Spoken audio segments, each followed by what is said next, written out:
मैं रुद्र, मैं द्रोणी, मैं दिव्यास्त्र ब्रह्मास्त्रधारी अश्वत्थामा हूं। मैं पांडव और कौरवों का गुरु भाई और आधे पांचाल और इंद्रप्रस्थ का राजा भी हूं। मैं पूरे महाभारत युद्ध में निडरता से युद्ध करने वाला और दुर्योधन का अंतिम सेनापति भी हूं। मुझ में देवताओं तक से युद्ध करने की शक्ति भी है और ब्राह्मण सा सहनशील भी हूं। मुझ में क्रोध का अवगुण है और अधर्म का साथ देने को विवश भी हूं। परंतु अब मेरा अंतिम युद्ध धर्म की स्थापना के लिए होगा और स्वयं कल की अवतार मेरे साथ इस युद्ध में भाग लेंगे। यही मेरी मुक्ति का मार्ग होगा, यहीं से मुझे मोक्ष मिलेगा। मैं रुद्र हूं, परम शक्तिशाली, फिर भी वन में भटक रहा हूं। मैं वही हूं जिसे भय, रोग, पीड़ा कभी स्पर्श नहीं कर सकते थे, परंतु आज मैं इन्हीं के साथ अपना जीवन व्यतीत कर रहा हूं। मैं गुरु द्रोण और माता कृपि का पुत्र अश्वत्थामा हूं, जो अपनी मोक्ष के लिए न जाने कितने वर्षों से भटक रहा हूं। आज मैं अश्वत्थामा, जिसे द्रोणी कहा जाता है, शब्द बाण पर अपनी कहानी स्वयं आपको सुनाने आया हूं। आप मुझे मिले उस श्राप के कारण ही मुझे जानते हैं, परंतु मेरी पहचान उससे कहीं ज्यादा बढ़कर है। मुझे मेरे ही मित्र दुर्योधन ने मुझे उसका हत्यारा क्यों कहा? कैसे मैंने अपने जीवन में 3 पाप किए और अब उनका पश्चाताप कब और कैसे संभव होगा? शुरुआत मेरे जन्म की कथा से करते हैं। आपके गुरु द्रोणाचार्य और मेरे पिता वेदों के ज्ञाता थे और मेरी माता कृपि स्वयं एक ऋषि पुत्री थे। माता कृपि और पिता द्रोण ऐसा पुत्र चाहते थे जो भगवान शिव की तरह बलशाली हो, और उनकी इसी इच्छा की पूर्ति के रूप में मेरा जन्म हुआ। कदाचित गुरु द्रोण भूल गए थे कि केवल शक्ति से शिव नहीं बना जा सकता। श्री कृष्ण के पुत्र सांब भी तो महादेव के ही अंश थे। उनमें और मुझ में बस इतनी ही समानता थी कि हम दोनों की शक्ति और अहंकार ही हमारे विनाश का कारण बने। जब मेरा जन्म हुआ तो गुरु द्रोण और माता कृपि दोनों अति प्रसन्न थे, और हो भी क्यों ना, 11 रुद्रों में से एक रुद्र ने उनके यहां जन्म लिया था। जब मैं बालक था तो मेरी रोने की आवाज एक अश्व के समान थी, इसलिए मेरे माता पिता ने मेरा नाम अश्वत्थामा रखा। अश्वत्थामा अर्थात जिसका रुदन अश्व के समान हो। आजकल आप उसे घोड़ा कहते हैं। आप लोगों के बीच रहकर मैं भी कलयुग की थोड़ी बहुत भाषा सीख रहा हूं, और आने वाले युद्ध में यह भाषा मेरे काम आने वाली है। मेरे जन्म से ही मेरे पास एक दिव्य मणि थी। तुम जानते हो वो कितनी शक्तिशाली थी। एक बार उस मणि को अगर कोई धारण कर ले तो वह भय मुक्त हो जाता है। कोई भी अस्त्र या शस्त्र उस व्यक्ति को स्पर्श तक नहीं कर सकता। न कोई रोग मुझे लग सकता था और न कोई पीड़ा मेरे निकट आ सकती थी। उस मणि से मैं अपनी भूख, प्यास और निद्रा सब पर नियंत्रण कर सकता था। इतना सब होने के बाद भी जब अपने माता पिता को धन की समस्या से जूझता देखता तो ऐसा लगता मानो सब व्यर्थ है। जब मेरी आयु के बच्चे दूध पिया करते थे, उस समय मेरी माता मुझे चावल के माड़ में पानी मिलाकर देती थी, क्योंकि हमारे पास दूध खरीदने जितना धन नहीं था और गाय हमारे पास थी नहीं, और मैं उसे दूध समझकर पीता भी रहा। परंतु मेरे पिता द्रोणाचार्य ने जिस दिन इस सत्य को जाना, अति दुखी हो गए, और उस दुख में वो अपने मित्र द्रुपद के यहां जाने की सोचने लगे, और यही क्षण हमारे जीवन को एक नया और विशेष मोड़ देने वाला था। मुझ में असीम शक्तियां थी, पर मैं था तो मनुष्य ही, इसलिए अपने इंद्रियों पर नियंत्रण कभी कभी खो देता था। मेरे पालन पोषण के लिए सहायता मांगने मेरे पिता अपने मित्र द्रुपद के पास गए, परंतु द्रुपद ने, क्षमा कीजिएगा, परंतु राजा द्रुपद ने उनका अपमान ये कहकर कर दिया कि यदि तुम्हें गाय या धन चाहिए तो भिक्षुक ब्राह्मण बनकर मांग लो। मित्रता के नाते कुछ मांग कर तुम एक राजा का अपमान कर रहे हो, क्योंकि मित्रता तो बराबर वालों में होती है। पिताश्री इस अपमान की हाला को पी गए और दिन रात उसी क्षण को याद करके दुखी रहते गए। उसी पल से मेरे पिता ने प्रतिशोध का मन बना लिया और मैंने उस प्रतिशोध को अपना जीवन। इसी दौरान पितामह भीष्म ने मेरे पिता को कौरवों और पांडवों का गुरु बना दिया और हमारे जीवन में धन का अकाल समाप्त हो गया। परंतु यह धन इसके बदले में हमसे क्या चाहता था, यह आने वाला समय तय करने वाला था, क्योंकि संसार में कुछ भी मुफ्त नहीं मिलता। वहीं मुझे मेरा मित्र दुर्योधन मिला। वो कौरव कुमारों में सबसे बड़ा था, बहुत बलिष्ठ भी था और मित्रों के साथ उसका व्यवहार बड़ा ही अच्छा था। वह वीर पुरुषों का सम्मान करता था, परंतु पांडवों से उसे बहुत ज्यादा ईर्ष्या और घृणा थी। संभवतः वो इसलिए बलवान योद्धाओं को अपना मित्र बनाना चाहता था। भीम के साथ तो वह स्वयं भी युद्ध जीत सकता था, परंतु अर्जुन के लिए उसे किसी न किसी की खोज सदैव रहती थी, जिसमें मेरा और कर्ण का साथ उसे अर्जुन के लिए पर्याप्त दिखाई दिया। पर मैं उस समय तक राजनीति के भेदभाव और उनकी ईर्ष्या के कारण को नहीं जानता था और सभी से मित्रता पूर्वक रहता था। मैं उस ईर्ष्या को दुर्योधन का बालपन समझता था, परंतु ये ईर्ष्या बालपन से कहीं ज्यादा थी। मैं अर्जुन से थोड़ा बहुत प्रतिस्पर्धात्मक व्यवहार रखता था, यानी कि हम दोनों के बीच कंपटीशन था, क्योंकि वो मेरे पिता को मुझसे अधिक प्रिय था, क्योंकि वह सीखने के लिए मुझसे ज्यादा आतुर रहता था। दुर्योधन पांडवों से सदैव ईर्ष्या करता रहा। उसे लगता था कि उनके पिता ने कई वर्षों पहले उसके पिता धृतराष्ट्र का सिंहासन छीना था और अब पांडव उसका सिंहासन छीनना चाहते हैं। पांडवों के पास अतुल्य शक्तियां थी, आखिर वो देवपुत्र थे। मेरे पिता को मुझसे अधिक अर्जुन प्रिय था और उसे सर्वश्रेष्ठ धनुर्धारी बनाना चाहते थे, और अपना वचन पूरा करने के लिए उन्होंने गुरु दक्षिणा में एकलव्य से उसका अंगूठा तक मांग लिया था। अर्जुन को सदा ही सानिध्य प्राप्त हुआ, चाहे फिर वो गुरु द्रोण का हो या फिर श्री कृष्ण का, जिनके सानिध्य से जीवन पार हो जाता है, और हमें सानिध्य मिला दुर्योधन का। मेरे पिता का अर्जुन के प्रति व्यवहार देखकर मेरी ईर्ष्या बढ़ती चली गई, परंतु मैंने कभी अर्जुन से घृणा नहीं की, क्योंकि मुझे एक अच्छा शिक्षक बनना था, अपने पिता की ही भांति, और उसे एक अच्छा योद्धा। परंतु उस समय की लेखनी को कुछ और ही स्वीकार था, और मैंने तो ये कभी स्वप्न में भी नहीं सोचा था कि किसी युद्ध के मैदान में मैं और अर्जुन आमने सामने खड़े होंगे। मैंने जब भी रणभूमि को अपने मानसिक पटल पर देखा तो मैं यही सोचता था कि दुर्योधन और अर्जुन तो मेरे ही पक्ष में खड़े होंगे, परंतु होने को टाल कौन सकता है। आप एक मुहावरा कहते हो ना, शत्रु का शत्रु मित्र होता है। बस इसी तरह मेरी और दुर्योधन की मित्रता गहरी होती चली गई, और पांडवों के प्रति दुर्योधन की नफरत भी। दुर्योधन से मित्रता थी, परंतु पांडवों से मेरा कोई बैर नहीं था। परंतु अपने पिता का साथ मैं छोड़ नहीं सकता था, और पिताश्री हस्तिनापुर के राजा और पितामह भीष्म को त्याग नहीं सकते थे। फिर आया प्रतिशोध का समय। राजा द्रुपद का आधा राज्य मुझे मिलना था। मेरे पिता ने गुरु दक्षिणा में यही मांगा था पांडवों की ओर से। वो चाहते थे कि उनके शिष्य द्रुपद को पराजित करें और उनका आधा राज्य मुझे दिलवाएं, ताकि मैं वह राजा बनकर कह सकूं, रह सकूं कि हे राजा द्रुपद, अब हम तुमसे बराबरी वाले हैं। जैसा कि राजा द्रुपद ने मेरे पिता को वचन दिया था और फिर उससे मुकर गए थे, इसलिए वो राज्य पाना हमारा अधिकार था। मेरे पिता मुझसे बड़ा प्रेम करते थे, तुम इसे पुत्र मोह भी कह सकते हो। यदि मेरे पिता श्री सिंहासन पर होते तो शायद धृतराष्ट्र के जैसा ही व्यवहार करते। पांडवों और कौरवों दोनों ने द्रुपद से युद्ध किया। कौरव 100 होने के बाद भी हार गए और पांडव 5 होने के बाद भी जीत गए। हर युद्ध संख्या बल से नहीं जीता जाता, कुछ युद्ध बुद्धि और युक्ति से भी जीते जाते हैं। यह हम कभी समझ ही नहीं पाए। द्रुपद के आधे राज्य की बागडोर संभाली मैंने, जो पांडवों ने जीतकर मुझे दिया था।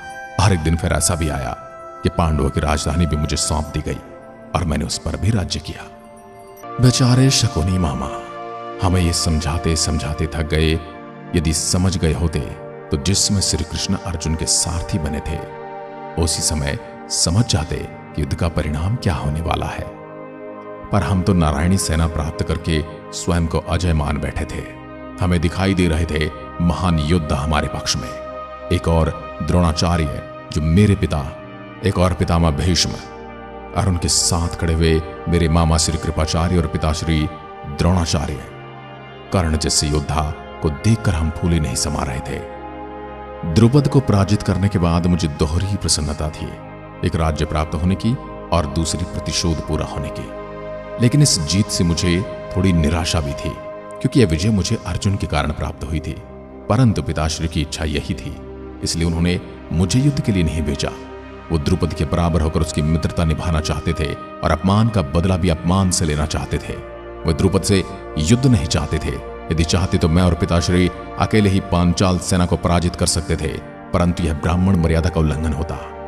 मुझे अपने जीवन की सबसे कठिन निर्णय और अपनी सबसे बड़ी गलतियों का जब भी भान होता है, मैं अपने आप को द्रौपदी के समक्ष नतमस्तक पाता हूं।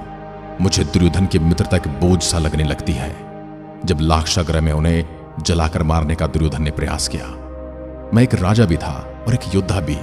दोनों ही भूमिकाओं में मैं ऐसा करने का सोच भी नहीं सकता था। हमने तो राजा द्रुपद को भी मारने की नहीं सोची।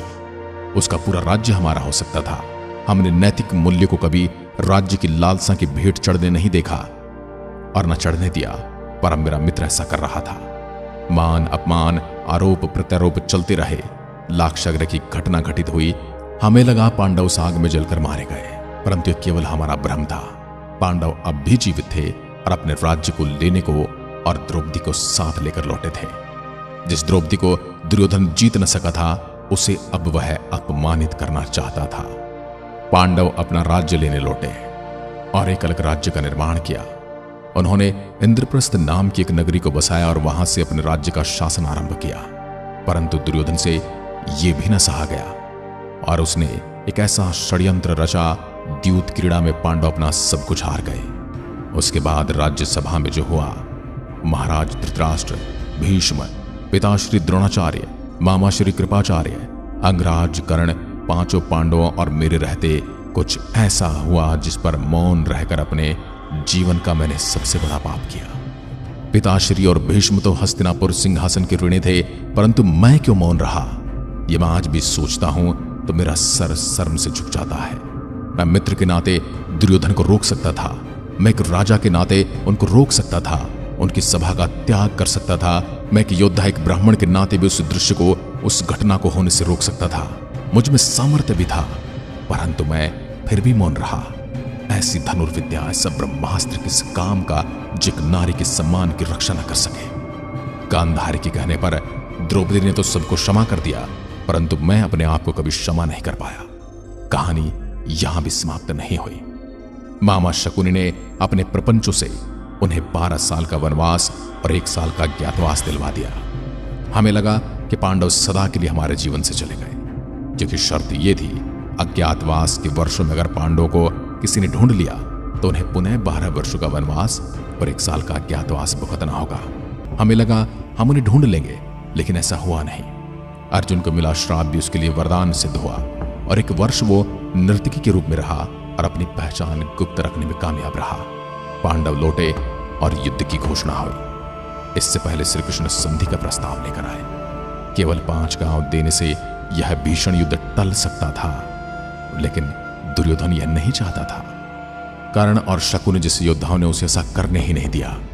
और फिर महाभारत के युद्ध की शुरुआत हुई और वासुदेव कृष्ण ने बड़ी चतुराई से बहुत सारे योद्धाओं को युद्ध से अलग कर दिया। लोग कहते हैं वासुदेव ने इस युद्ध में बहुत छल की है, परंतु उससे पहले एक छल तो अभिमन्यु के साथ हो चुका था, जिसमें मैं भी भागीदार था। उन्होंने अर्जुन को बचाने के लिए भीम के बेटे घटोत्कच की हत्या होने दी। उन्होंने कर्ण के नागास्त्र से अर्जुन की रक्षा की। अर्जुन का प्रण पूरा करने के लिए सूर्य को अपने चक्र से ढक दिया और जयद्रथ का वध होने दिया। जिसके बाद छल से मेरी मृत्यु की झूठी घोषणा करवाई, जिसे सुनते ही मेरे पिता ने शस्त्र त्याग दिए और धृष्टद्युम्न, द्रुपद के पुत्र, ने मेरे पिता की हत्या कर दी जब वो निहत्थे थे। इस घटना ने मेरे प्रतिशोध की ज्वाला और बढ़ा दी। इसके बाद कर्ण और अर्जुन का युद्ध हुआ। अपने पिता की इस तरह से हत्या होने के बावजूद मैंने दुर्योधन को पांडवों के साथ संधि करने के लिए कहा, उनके साथ मिलकर अपना राज्य चलाने के लिए कहा और कहा कि विनाश अभी भी रोका जा सकता है। एक एक करके अनेक योद्धा इस युद्ध में खत्म होते गए, वीर गति को प्राप्त होते गए और मैं सब देखता रहा। आखिर वो दिन आया जब दुर्योधन अकेला इस युद्ध भूमि में खड़ा था और साथ खड़े थे हम 3 लोग, मामा श्री कृपाचार्य, कृतवर्मा और मैं स्वयं अश्वत्थामा। एक बार फिर से श्री कृष्ण पर छल का आरोप लगा। उन्होंने नियम विरुद्ध भीम से दुर्योधन की जंघा पर वार करने के लिए कहा, लेकिन यदि नियमों की ही बात की जाए तो कोई वज्र का शरीर लेकर किसी युद्ध में कैसे जा सकता है?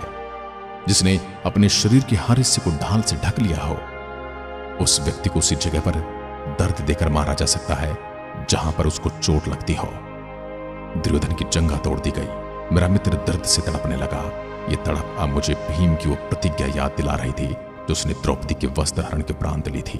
वह अपमान और वो जंघा मुझे स्पष्ट दिखाई दे रहे थे। मेरे मित्र की पीड़ा मेरे लिए असहनीय थी, क्योंकि अब वही केवल शेष रहा था और अपने राजा को इस हालत में देखकर मैं दुखी था। दुर्योधन अंतिम सांसें ले रहा था और उसने मुझे अपनी सेना का सेनापति बनाया और आदेश दिया कि 5 पांडवों का वध कर दूं। उसकी अंतिम इच्छा थी मैं पांडवों की हत्या करूं। युद्ध समाप्त हो चुका था क्योंकि राजा युद्ध में घायल हो चुका था। फिर भी अपने मरते हुए मित्र की अंतिम इच्छा को पूरा करने के लिए मैं पांडवों के शिविर में गया और मैंने उनकी हत्या कर दी। और उसमें मेरे मार्ग में जो भी आया मैंने उन सब की हत्या कर दी। और मैंने हत्या कर दी धृष्टद्युम्न की, शिखंडी की, जिन्होंने मेरे पिता को छल से मारा था। भयावह नरसंहार हुआ। मैंने युद्ध में भी बहुत नरसंहार किया, पर जो संतोष मुझे उस हत्याओं के बाद मिला वो पहले कभी प्राप्त नहीं हुआ। किंतु उस शिविर में पांडव नहीं उनके पुत्र सो रहे थे।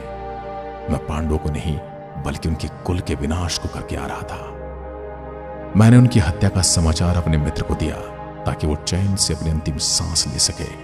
परंतु मेरे मित्र ने उस वक्त मुझे कहा कि मैंने पांडवों का वध करने के लिए कहा था तुमसे, उनके बच्चों का नहीं। तुमने उनके बच्चों का वध करके उनको वंश विहीन कर दिया है। इसलिए पूरी दुनिया ये कहेगी कि दुर्योधन का वध भीम ने किया है। परंतु मैं जानता हूं और अश्वत्थामा तुम जानते हो कि मेरा वध तुमने किया है। तुमने वो काम कर दिखा है जो दुर्योधन भी करने से डरता है, जो दुर्योधन कभी नहीं करता। तुमने बच्चों का वध कर दिया है। पांडव जब अपने शिविर में लौटे तो अपने पुत्रों के शव देखकर मुझसे प्रतिशोध लेने आए। तब मैंने उन पर ब्रह्मास्त्र से प्रहार किया और उसका प्रत्युत्तर अर्जुन ने भी अपने ब्रह्मास्त्र चला कर दिया।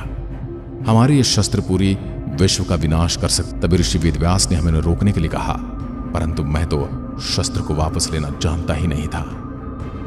मेरा क्रोध अभी भी शांत नहीं था। मैंने पांडवों के पुत्रों को तो मार ही दिया था। अब मेरी नजर पांडवों के आखिरी वंशज पर पहुंची। मुझे पता चला कि अभिमन्यु की संतान अभी जीवित है और पांडव का वंश अभी समाप्त नहीं हुआ। तब मैंने उस ब्रह्मास्त्र को उत्तरा के गर्भ की ओर भेज दिया, पांडवों के अंतिम वंशज को मारने के लिए। श्री कृष्ण का धैर्य समाप्त हो चुका था। अब मेरे लिए उनके पास क्षमा शीश नहीं थी। उन्होंने उत्तरा के बच्चे को तो बचा लिया, किंतु मुझे जीवन दान देकर हमेशा के लिए मार दिया। मुझसे मेरी मणि छीन ली गई। मेरे शरीर को रोगों से भर दिया गया। मेरे माथे के घाव से रक्त रुक नहीं रहा। मैं अश्वत्थामा जो पीड़ा मुक्त था, आज वह पीड़ा में जूझ रहा है। जो भय मुक्त था वह डरा डरा घूम रहा है जंगलों में। मुझे उस दिन से आज तक भय का अनुभव लगातार होता रहता है। और यह पाप इतना बड़ा था। मैंने युद्ध में कितने ही लोगों को मारा था और द्रौपदी ने भी मुझे उसके पुत्रों के वध से क्षमा दे दी थी। परंतु जो मैंने अजन्मे बालक पर प्रहार किया था उसके लिए मुझे क्षमा नहीं किया गया। इसलिए सुने वो लोग जो अपने अजन्मे बच्चों को ही गर्भ में गर्भपात कराकर मार देते हैं, यकीन मानिए मेरी तरह तुम्हारा हश्र होने वाला है। इसी तरह तड़पोगे तुम और तुम्हें यह पीड़ा न जाने कितने लंबे समय तक झेलनी पड़ेगी। इसलिए किसी भी अजन्मे, चाहे वह पेट में पल रही बालिका हो या बालक हो, उसकी हत्या का प्रयास न करें। मैंने पहली बार अनुभव किया कि शारीरिक पीड़ा क्या होती है, रोग क्या होता है, और उसमें मृत्यु का अभाव ऐसा था कि मानो नर्क का अनुभव यही कर लिया हो। मैं मरना चाहता था लेकिन मर नहीं सकता था। श्री कृष्ण के श्राप के अनुसार मेरे पूरे शरीर से पस निकलने लगा। चर्म रोगों ने मुझे जकड़ लिया। ऐसा लग रहा है मानो मैंने जितने भी प्रण लिए उन सब की पीड़ा मुझे एक साथ अनुभव हो रही है। मुझे पांडवों के पुत्र याद आ रहे थे, वो बालक जिनकी बेरहमी से मैंने हत्या कर दी। मुझे वो नरसंहार भी याद आया जब मैंने रक्त से स्नान किया। श्री कृष्ण के श्राप अनुसार मैं चिरंजीवी बन गया और अकेला तब से अब तक भटक रहा हूं। चिरंजीवी होना किसी के लिए वरदान हो सकता है, परंतु मेरे लिए यह श्राप बन गया।